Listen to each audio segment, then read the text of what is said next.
Olá pessoal, para quem ainda não me conhece, meu nome é Thaisa, sou médica cardiologista e vou conversar com vocês hoje um pouquinho sobre os mecanismos de regulação cardiovascular.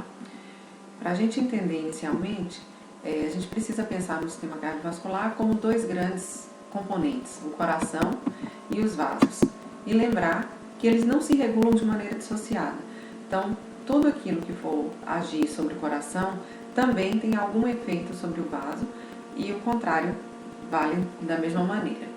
Então, assim, o mecanismo de regulação cardiovascular é a mais complexa que nós temos em nosso organismo e tem como principal objetivo manter a adequada oferta de oxigênio através do fluxo sanguíneo para todos os tecidos.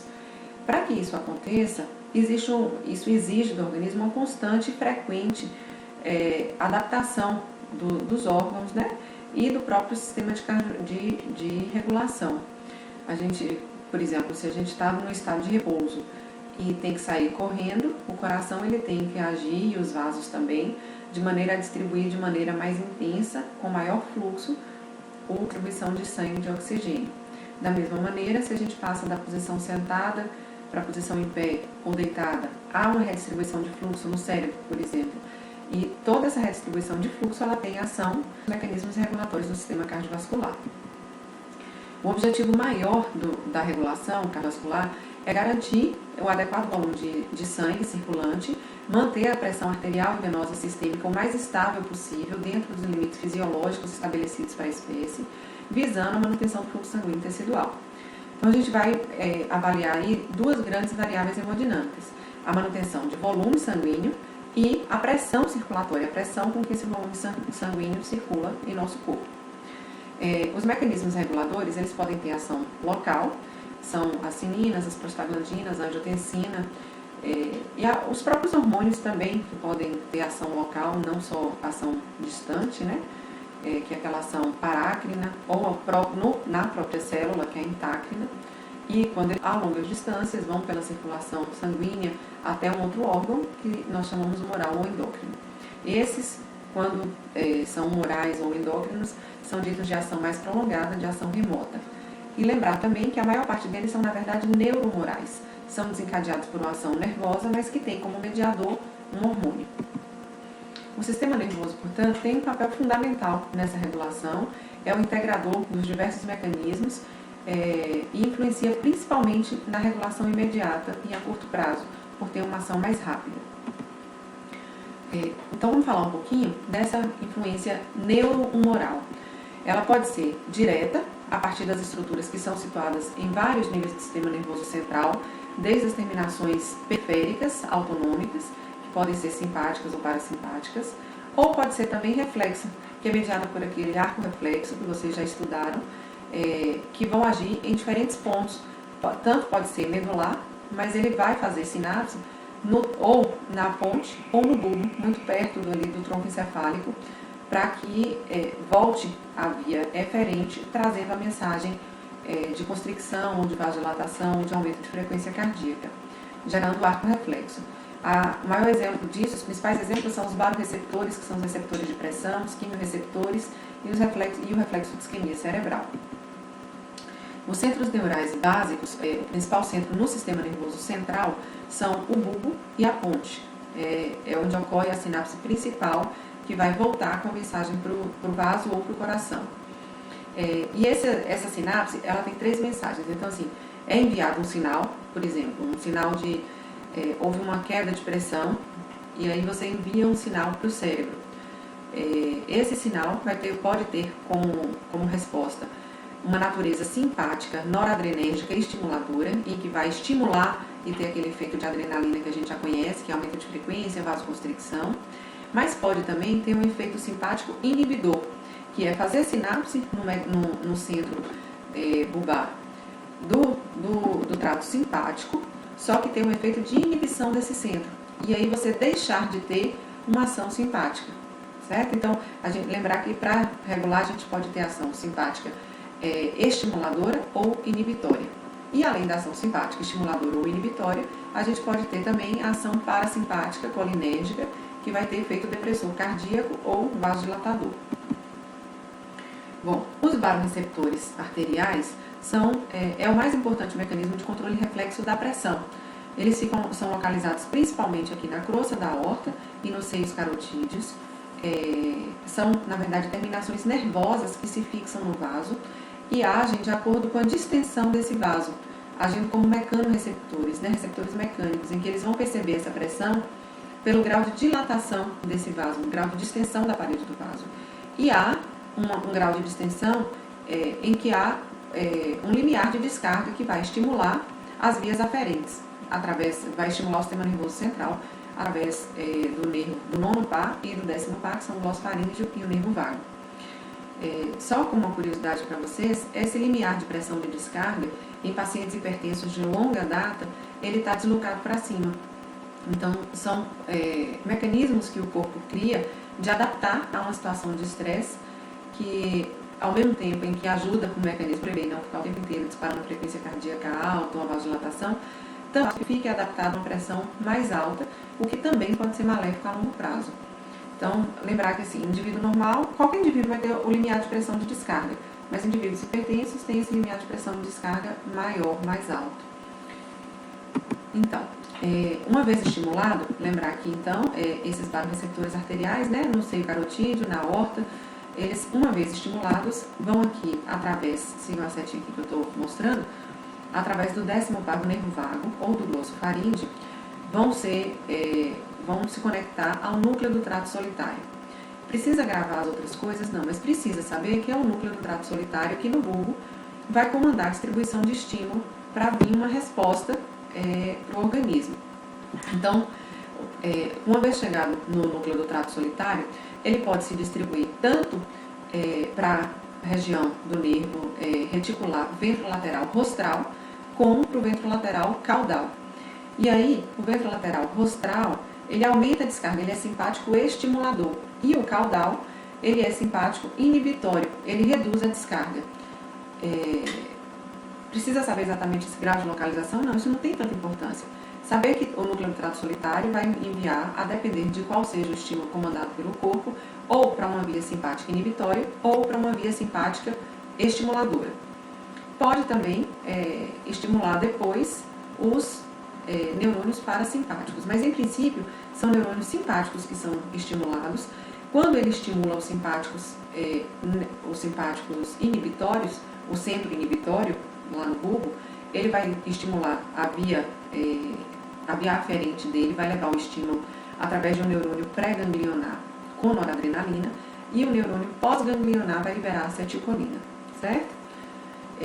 Então, assim, as eferências, elas saem via bulbo espinhal para neurônios pré-ganglionares simpáticos, e aí depois podem estimular neurônios pós-ganglionares também parasimpáticos.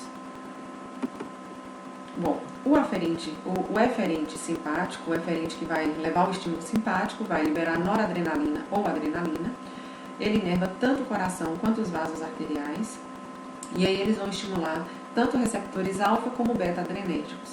Os receptores alfa-1 adrenérgicos, eles vão fazer vasoconstricção arteriolar e venosa. E os beta-1 vão agir no coração, aumentando a frequência cardíaca, a força cronotrópica, então ele é inotrópico positivo, e cronotrópico também, uma vez que aumenta a frequência cardíaca, e também vai agir na parte renal, liberando o sistema renina, angiotensina e aldosterona, dando start para o funcionamento desse sistema que nós vamos falar daqui a pouquinho. Já os beta-2 adrenérgicos, eles fazem mais vasodilatação, e estão presentes mais no músculo esquelético, para fazer os receptores beta-adrenérgicos estão presentes mais no músculo esquelético, nos vasos do músculo esquelético, e podem estar também no pulmão, quando eles fazem broncoconstricção. Por isso que a gente fala de uma droga beta-bloqueadora não seletiva, ela inibe os dois tipos de receptores, o beta-1 e o beta-2, e pode agir, então, nesses receptores, estimulando broncoconstricção, quando a gente fala de uma droga que é beta-bloqueadora não seletiva. Mas isso é só uma curiosidade. Então, a gente falou então dos eferentes simpáticos, que são o estímulo que vai ser dado pelo sistema nervoso central para estimular o órgão a aumentar a frequência cardíaca, reduzir o calibre do vaso, aumentar a força de contração do coração. O eferente parasimpático, ele vai liberar acetilcolina, inerva também o coração, principalmente as duas inervações mais comuns são o vago e o nó sinoatrial, e agem através dos receptores muscarínicos. Existem ainda outros fatores que estimulam, porque a gente falou dos baroreceptores, né, inicialmente, mas tem ainda os outros estimuladores dessa área vasomotora bulbar, que são os gases. Então, assim, o gás carbônico, o oxigênio e também, eu não coloquei aqui, mas o pH, ou seja, os íons hidrogênio, eles também têm estimulação direta na área vasomotora bulbar. E eles são, na maioria das vezes, estímulos excitatórios. Então, o paciente que tem, por exemplo, hipóxia, ele vai estar com um número de gases de oxigênio reduzido e o número de gás carbônico elevado, e provavelmente uma quantidade de íons de hidrogênio também alterada, com acidose, né, provavelmente. E aí ele vai ativar a área vasomotora bulbar e vai liberar também os estímulos normalmente simpáticos, estimuladores, para fazer com que haja aumento de pressão, aumento de frequência cardíaca, para que circule mais oxigênio e compense essa hipóxia tecidual.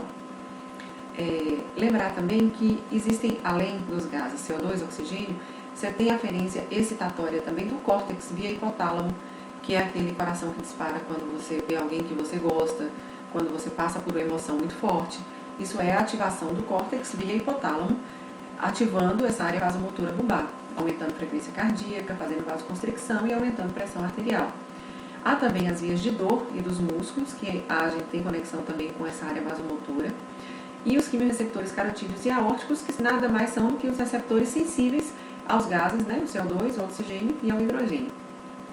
Também temos aferências inibitórias, que vêm principalmente das vias pulmonares, e que é, por exemplo, quando a gente está hiperventilando, a gente reduz a quantidade de CO2, né? Se você está respirando rápido, lava CO2. Isso vai também, através da via motora bulbar, estimular o centro vasomotor para que haja uma compensação e o paciente reduza, em algum grau, reduza a frequência cardíaca. É um estímulo menos frequente, mas pode acontecer. E as vias pulmonares, o córtex também, via hipotálamo também tem essa via inibitória. Os baroreceptores carotídeos e os quimiorreceptores também podem ser inibitores. Bom, os quimiorreceptores arteriais, como eu já falei, já adiantei para vocês, são células sensíveis ao oxigênio, ao gás carbônico. Também estão no seio carotídeo, na crosta da aorta, e acrescenta-se aí aos baroreceptores, estão também na artéria pulmonar. Intimamente associado aos capilares, para perceber essa presença, né, desses gases, desses íons e ânions. O ajuste ventilatório cardiovascular, como eu tinha começado a falar para vocês, o aumento da PCO2, ou seja, quando a gente tem hipóxia, o aumento do gás carbônico, a redução do oxigênio, ele age estimulando o sistema nervoso central, aumentando a frequência cardíaca e fazendo vasoconstricção. Ele é pouco acionado na faixa normal de pressão, normalmente só vai agir em pacientes que estão hipotensos mais severos. É um segundo estímulo. Eles agem depois dos baroreceptores estimulados normalmente. E existe ainda o reflexo de isquemia cerebral, que é quando há uma redução do fluxo sanguíneo para o centro vasomotor, por algum trauma cerebral, por exemplo, ou por um AVC isquêmico, ou edema de qualquer ordem cerebral, digamos, um tumor, alguma outra coisa, em que provoque a redução do fluxo sanguíneo para o centro vasomotor lá no bulbo. Isso vai aumentar a concentração de gás carbônico e vai estimular o sistema nervoso central a aumentar a pressão e fazer vasoconstricção periférica. Esse, então, é o reflexo de isquemia cerebral, que não é descrito em todas as fontes que a gente tem acesso às vezes. Bom, falando um pouquinho agora da parte de regulação mais humoral, mas que também tem efeito neural, a parte humoral, ela tem uma resposta a longo prazo, né? A neurohumoral, ela tem resposta a longo prazo. E o principal ajuste, o principal mecanismo regulador humoral é o sistema renina-angiotensina-aldosterona. Como vocês já sabem, a renina é uma substância produzida pelo aparelho justaglomerular, pelas células justaglomerulares, onde elas são sintetizadas e armazenadas, e vão ser secretadas em resposta à variação da pressão. Há algum tempo, gente, a gente acreditava que essa renina e o angiotensinogênio eram produzidos apenas a renina pelo aparelho justaglomerular e o angiotensinogênio produzido pelo fígado. É isso que várias fontes colocam até hoje, mas já existem estudos em que eles codificaram o RNA mensageiro dessas substâncias e viu presença delas em diversos outros órgãos, como o coração, alguns vasos. Então a gente sabe hoje que não só ao fígado pertence a produção e secreção do angiotensinogênio, como também não só o aparelho juxtaglomerular no rim produzir a renina, mas é quem faz isso em maior quantidade. Então, fazem parte do sistema renina-angiotensina a renina, o angiotensinogênio, a angiotensina 1, a enzima conversora de angiotensina, angiotensina 2 e as angiotensinases, que são quem vão inativar a angiotensina 2. Como é que vai funcionar? Só repassando aqui, acho que vocês já lembram, mas o angiotensinogênio é produzido em maior quantidade pelo fígado e ele vai ser clivado através da renina que foi produzida pelo aparelho juxtaglomerular no rim. Então, essa renina vai clivar o angiotensinogênio e a angiotensina 1, que tem pouquíssima ou nenhuma ação vasoconstrictora ou mediadora no organismo. Essa angiotensina 1, praticamente inativa, vai se tornar em angiotensina 2, que aí sim tem sua forma ativa, através da enzima conversora de angiotensina, que é produzida principalmente pelos capilares pulmonares. Um parêntese aqui, para lembrar que vocês conhecem o captopril, enalapril, que são drogas famosíssimas como antihipertensivos. Essas drogas, elas inibem a secreção da enzima conversora de angiotensina. Inibem, portanto, a transformação da angiotensina 1 em angiotensina 2, que é a sua forma ativa, reduzindo, portanto, a pressão. Porque, como nós vamos ver, a angiotensina 2 ela tem um efeito de elevação da pressão. Ao fazer isso, eles estão agindo nessas células pulmonares. Por isso que algumas pessoas, ao usar captopril e enalapril, têm tosse seca com o uso dessas medicações. Mas bem, voltando ao nosso raciocínio aqui anterior, o angiotensinogênio foi clivado pela renina em angiotensina 1. A angiotensina 1 convertida em angiotensina 2 através da enzima conversora de angiotensina. A angiotensina 2 vai agir direto no sistema nervoso, estimulando o sistema nervoso simpático diretamente, fazendo também vasoconstricção arteriolar das artérias periféricas, vai agir no túbulo distal na reabsorção de sódio e água direta, retendo sódio e retendo água. Vai também estimular o córtex da adrenal a produzir aldosterona, que vai estimular ainda mais a reabsorção de sódio e a reabsorção de água. Se eu estou reabsorvendo sódio e reabsorvendo água, essa água vai para o vaso e vai aumentar a pressão dentro do vaso. E vai agir também na glândula pituitária, fazendo com que haja secreção, estimulando a secreção de ADH, fazendo com que haja maior reabsorção de água no ducto coletor, certo? Final de todas essas vias em comum é retenção de sódio, água, redução do calibre do vaso, aumentando, portanto, bastante a pressão arterial. Então, uma vez repassados esses mecanismos humorais, vamos falar um pouquinho agora, e neurais, dos mecanismos de natureza local. A gente tem, como medida de natureza local, além daquelas drogas que tem a bradicinina, histamina, que fazem um pouquinho de vasodilatação local, mas os reflexos, o mecanismo de regulação local, ele é muito importante no coração, regulando o débito cardíaco e medindo o desempenho do coração. O débito cardíaco, que é a quantidade de sangue que o coração joga para fora, depende do volume sistólico e da frequência cardíaca. Por quê? A gente mede o débito cardíaco em 1 minuto. Então, se você tem uma frequência cardíaca muito baixa, você pode ter um volume ejetado bom, mas se você tiver com o coração batendo muito lento, você vai ejetar esse volume muito bom, pouco. Então, o débito cardíaco reduz. Ao mesmo tempo, se você tiver um volume sistólico mais baixo, compensar pela frequência, você aumenta o débito cardíaco, certo? Então, lembrando que as variáveis de débito cardíaco são frequência cardíaca e volume sistólico. O que vai determinar a frequência cardíaca? Vocês já sabem, né? Nós falamos agora a estimulação adrenérgica simpática ou a inibição desse sistema nervoso simpático vai aumentar ou reduzir a frequência cardíaca. E o volume sistólico, ele vai depender da força de contração do coração, certo? Da capacidade de contração do coração. Vai depender da pré-carga, que é a quantidade de sangue e a pressão de sangue que chega, do volume sanguíneo que chega no coração, e também da pós-carga, que é a força que o coração tem que vencer para jogar esse volume sistólico para a corrente sanguínea. Então, a regulação do volume sistólico, essa pré-carga, a quantidade de sangue que chega, é o primeiro ponto, né? Então, chegou uma pré-carga adequada, aí nós vamos ter a contração cardíaca, que está sendo regulada também pelo mecanismo de Frank-Starling, que acredito que vocês viram no primeiro ano, no módulo de funções biológicas, mas nós vamos relembrar aqui. O mecanismo de Frank-Starling é a capacidade intrínseca do coração de se adaptar à variação do retorno venoso, que faz parte da pré-carga, né? dentro dos limites fisiológicos, o coração ele vai bombear todo o sangue que chega até ele, mas a gente sabe que parte disso se perde por conta de pré e pós-carga. Quanto maior for, então, o mecanismo de Frankenstein consiste no fato de que quanto maior é a força de estiramento do músculo durante a diástole, maior é a força de contração e a quantidade de sangue bombeado para o corpo. Isso até um limite, de contração em que não vai haver mais ganho quando com o aumento da pré-carga, veja aqui onde eu estou mostrando com a seta, quando a gente tem um aumento da pré-carga, a gente vai ganhando também no volume sistólico, até um platô em que eu posso aumentar a minha pré-carga aqui quanto for, mas eu não vou ter mais aumento do volume sistólico, porque há um ponto máximo em que esse estiramento vai induzir a uma boa contratilidade. Bom, essa regulação da pré-carga, como se dá, né? Esse volume que chega no coração. A pré-carga é definida como a tensão exercida na parede ventricular depois da contração atrial.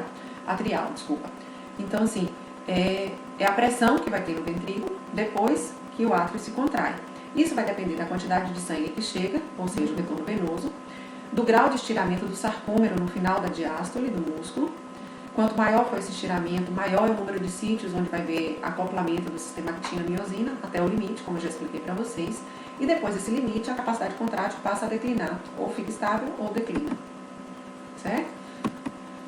E aí, uma vez estabelecida a quantidade, a pré-carga, o volume que chegou e a pressão que chegou dentro do coração, o coração vai se contrair, utilizando esse mecanismo de Frankenstein também na sua regulação, e tem que vencer uma pós-carga.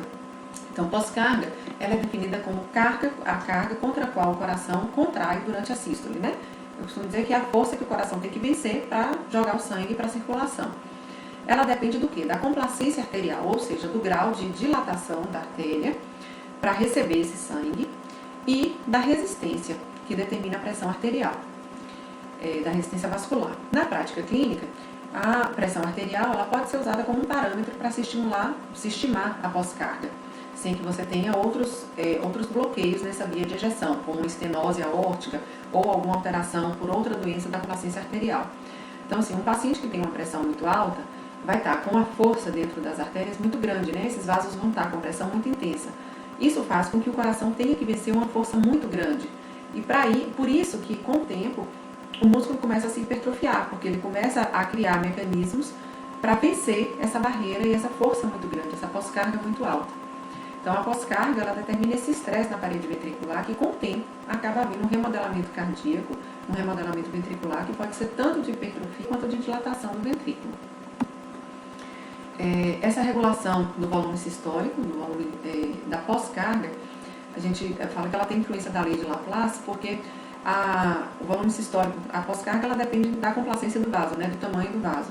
Então, quanto maior for a pressão dentro do vaso, maior vai ser a tensão da parede.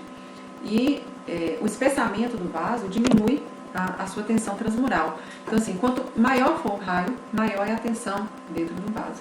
Então, quanto maior a pressão arterial, quanto maior a pressão dentro do vaso, da artéria, maior vai ser também a pós-carga, a força que o coração vai ter que vencer para jogar esse sangue para a circulação. Então, de uma maneira mais simplificada, isso, pré-carga é a quantidade de sangue que está, e a pressão com que esse sangue chega no coração, e a pós-carga é a quantidade de sangue que é ejetado do coração. Esses são mecanismos locais, né, do coração para regular a pressão arterial e regular o volume de sangue, mas, como nós vimos, ele sofre influência de mecanismos neurais e de mecanismos humorais que vão estar intrinsecamente ligados e agindo como um conjunto para fazer com que o nosso corpo se adapte a essas mudanças drásticas que nós temos que fazer ao longo do dia. A gente pensa que mudança drástica é só correr ou, enfim, fazer atividade física muito intensa, mas o próprio ato de sair da posição deitada para a posição em pé faz com que haja uma redistribuição de sangue muito grande e demanda do nosso corpo a ação de todos esses mecanismos ao mesmo tempo. Acho que era isso. Aqui mais uma foto para ilustrar para vocês a questão da pré-carga e pós-carga. A pré-carga é a força, né, que leva o coração, que determina a velocidade e a força de contração. E a pós-carga são as barreiras aqui, as pedrinhas, e a força que o coração tem que vencer para poder funcionar corretamente. Certo? Acho que era isso então. Espero que eu tenha ajudado a ficar um pouquinho mais claro para vocês. Um bom estudo. Até a próxima.